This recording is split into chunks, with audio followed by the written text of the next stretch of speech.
नमस्कार, जय हिंद। आप देख रहे हैं गुरुजी वर्ल्ड और स्वागत है आप सभी का गुरुजी वर्ल्ड एग्ज़ाम में।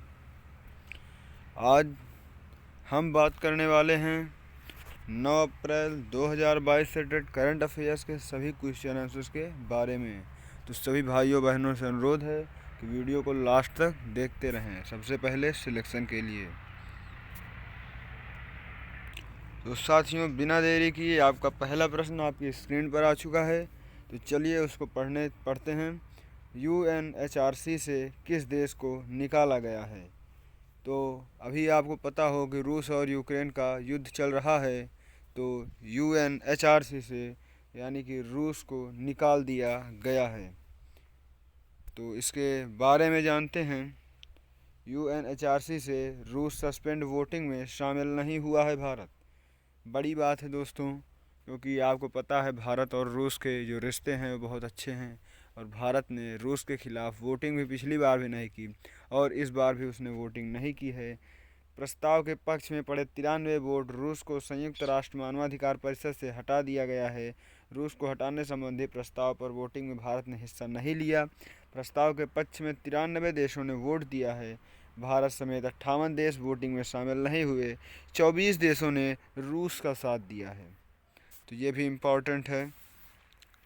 चलिए, प्रश्न संख्या 2 भी आप लोगों के सामने ही आ गया है। किस राज्य के 24 कैबिनेट मंत्रियों ने मंत्रिमंडल से इस्तीफा दे दिया है? अभी तक तो फ्रेंड्स श्रीलंका में ही इस्तीफा दे रहे थे सभी लोग, अब तो अपने ही देश में भी इस्तीफा होने लगा। तो आज चलिए, अगर इसका आपको आंसर पता है तो कमेंट बॉक्स में बताइए।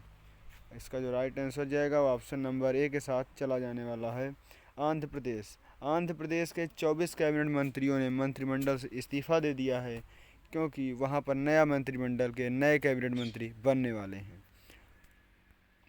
तो ये लेटेस्ट अपडेट है। भारत में पहली बार मेडिकल नॉलेज शेयरिंग मिशन की शुरुआत कहाँ से हुई है? तो भारत में सबसे पहली बार अगर मेडिकल नॉलेज शेयरिंग की शुरुआत हुई है तो वो मध्य प्रदेश से की गई है। अब मेडिकल नॉलेज शेयरिंग की बात हो रही है तो बात कर लेते हैं इसके बारे में। देश में पहली बार मध्य प्रदेश में मेडिकल नॉलेज शेयरिंग मिशन की शुरुआत की गई है। गुरुवार को भोपाल के मिशन के कार्यालय का चिकित्सा शिक्षा मंत्री विश्वास सारंग ने शुभारंभ किया। यहाँ से देश के साथ ही विश्व स्तरीय इंस्टीट्यूट के साथ AMOU होगा।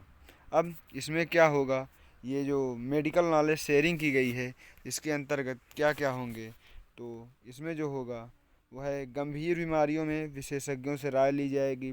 मेडिकल छात्रों के एक्सचेंज कार्यक्रम किए जाएंगे। मशीन लर्निंग को भी विकसित किया जाएगा। ये सब चीज़ें डिजिटल कर दी जाएंगी और VR डिवाइसेस से चिकित्सा प्रशिक्षण दिया जाएगा। अब बात करते हैं चौथे प्रश्न की। तो हाल ही में वर्ष 2021 का सरस्वती सम्मान किसे दे दिया गया है? तो हाल ही में वर्ष 2021 का सरस्वती सम्मान रामदरस मिश्र को दे दिया गया है। तो अगला प्रश्न है, बॉलीवुड की मशहूर गीतकार का निधन हो गया है, तो आपको उनका नाम बताना है। तो आप लोग कमेंट करके बताइए और इसका जो राइट आंसर जाएगा वो ऑप्शन नंबर ए माया गोविंद के साथ चला जाएगा। हाल ही में बॉलीवुड की मशहूर गीतकार माया गोविंद का निधन हो गया है। अब बात करते हैं प्रश्न संख्या 6 की। तो किस देश ने हाइड्रोजन जलाकर ग्रीन स्टील का उत्पादन करने के लिए एक पायलट प्रोजेक्ट शुरू किया है? तो इसका जो राइट आंसर जाएगा वो ऑप्शन नंबर डी स्वीडन के साथ चला जाएगा। स्वीडन ने कोकिंग कोल जलाने से लेकर हाइड्रोजन जलाने तक की कुछ प्रक्रियाओं को बदलकर इस्पात उत्पादन में शामिल कार्बन उत्सर्जन को कम करने के लिए पायलट परियोजना शुरू कर दी है। हाइब्रिड या hydrogen break through iron making technology steel की दिग्गज कंपनी SSAB द्वारा ये किया जाएगा और खनन कंपनी LKAB और स्वीडिश राज्य के स्वामित्व वाली बिजली फार्म वैटनफॉल का एक संयुक्त उद्यम है। वर्ल्ड स्टील एसोसिएशन के अनुसार उत्पादित प्रत्येक मीट्रिक टन स्टील से दोगुना कार्बन डाइऑक्साइड उत्सर्जित होता है। अब बात स्वीडन की हो रही थी, तो स्वीडन की राजधानी स्टॉकहोम, मुद्रा क्या है? Swedish krona. अब बात कर लेते हैं प्रश्न संख्या 7 की। तो विश्व स्वास्थ्य संगठन के वायु गुणवत्ता डेटाबेस के अनुसार दुनिया का कितना प्रतिशत हिस्सा अस्वस्थ हवा में सांस लेता है? आपको पता हो दोस्तों कि आजकल प्रदूषण सबसे ज़्यादा फैल रहा है, तो इसका जो राइट आंसर जाएगा वो ऑप्शन नंबर ए 99%। विश्व स्वास्थ्य संगठन के अनुसार गुणवत्ता डेटाबेस के अनुसार दुनिया का 99% हिस्सा अस्वस्थ हवा में सांस ले रहा है। तो विश्व स्वास्थ्य संगठन यानी कि वर्ल्ड हेल्थ ऑर्गेनाइजेशन यानी कि डब्ल्यू एच ओ के वायु गुणवत्ता डेटाबेस के अनुसार 2022 के अपडेट में इस बात पर प्रकाश डाला गया है कि दुनिया का 99% आबादी WHO की वायु गुणवत्ता सीमा से अधिक हवा में सांस लेती है।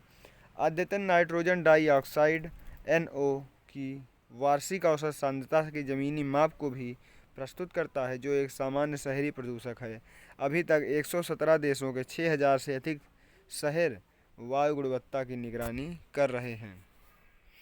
अब बात कर लेते हैं प्रश्न संख्या 8 की। तो निम्नलिखित में से किस राज्य ने हाल ही में राज्य की नई शिक्षा नीति तैयार करने के लिए 13 सदस्यीय पैनल का गठन किया है? तो इसका जो राइट आंसर जाएगा वो आप कमेंट करके बताइए। ऑप्शन नंबर बी तमिलनाडु होगा। अब तमिलनाडु की बात की जा रही है। तमिलनाडु सरकार ने हाल ही में राज्य की शिक्षा नीति तैयार करने के लिए 13 सदस्यीय पैनल का गठन किया। सरकार ने 2021-22 के राज्य बजट में राज्य शिक्षा नीति बनाने का वादा किया था। इस पैनल की अध्यक्षता दिल्ली उच्च न्यायालय के सेवानिवृत्त मुख्य न्यायाधीश डी मुरुगेसन करेंगे। चलिए प्रश्न संख्या 9 की ओर चलते हैं। किस देश ने पृथ्वी के ऑब्जर्वेशन के लिए नया उपग्रह लॉन्च किया है? तो आजकल ऐसे ऐसे एक्सपेरिमेंट कौन कर रहा है? तो वो चीन कर रहा है। तो ये भी उसी ने किया है। चीन देश ने पृथ्वी के ऑब्जर्वेशन के लिए नया उपग्रह लॉन्च किया है। तो विश्व स्वास्थ्य दिवस एक वैश्विक स्वास्थ्य जागरूकता दिवस है जो प्रत्येक वर्ष किस दिन मनाया जाता है? तो ये 7 अप्रैल को विश्व स्वास्थ्य दिवस मनाया जाता है। अब विश्व स्वास्थ्य दिवस मनाया जा रहा है, तो विश्व स्वास्थ्य दिवस एक वैश्विक स्वास्थ्य जागरूकता दिवस है जो प्रत्येक वर्ष 7 अप्रैल को मनाया जाता है। विश्व स्वास्थ्य दिवस 2022 की जो थीम है हमारा ग्रह हमारा स्वास्थ्य है। इस वर्ष की जो थीम है, उद्देश्य इसका हमारे ग्रह और उसमें रहने वाले मनुष्य की भलाई और की ओर वैश्विक ध्यान आकर्षित करना है। इसे पहली बार सन 1948 में वर्ल्ड हेल्थ असेंबली में मनाया गया था। इसी असेंबली से तय हुआ था कि दुनिया भर में साल 1950 से हर साल 7 अप्रैल को वर्ल्ड हेल्थ डे मनाया जाएगा। इस साल के वर्ल्ड हेल्थ डे की जो थीम है वो हमारा ग्रह हमारा स्वास्थ्य है। प्रश्न संख्या 11। डॉट के बीच साझेदारी के अंतर्गत देश में इलेक्ट्रिक 2 व्हीलर और 3 व्हीलर वाहनों की चार्जिंग के लिए एक मजबूत इंफ्रास्ट्रक्चर बनाने की संभावनाओं का पता लगाया जाएगा। तो ये किसके द्वारा? तो ये GOBP और TVS मोटर ने जो है के बीच एक साझेदारी के अंतर्गत देश में इलेक्ट्रिक 2 व्हीलर और 3 व्हीलर वाहनों की चार्जिंग के लिए एक मजबूत इंफ्रास्ट्रक्चर बनाने की संभावनाओं का पता लगाया जाएगा, जो इस क्षेत्र में जियो डेवलपिंग BP के नेटवर्क पर निर्माण कर रहा है। अब प्रश्न संख्या 12 की बात कर लें। तो विश्वविद्यालय अनुदान आयोग किस राज्य में गुरु घासीदास विश्वविद्यालय की स्थापना करेगा? तो विश्वविद्यालय अनुदान आयोग जो है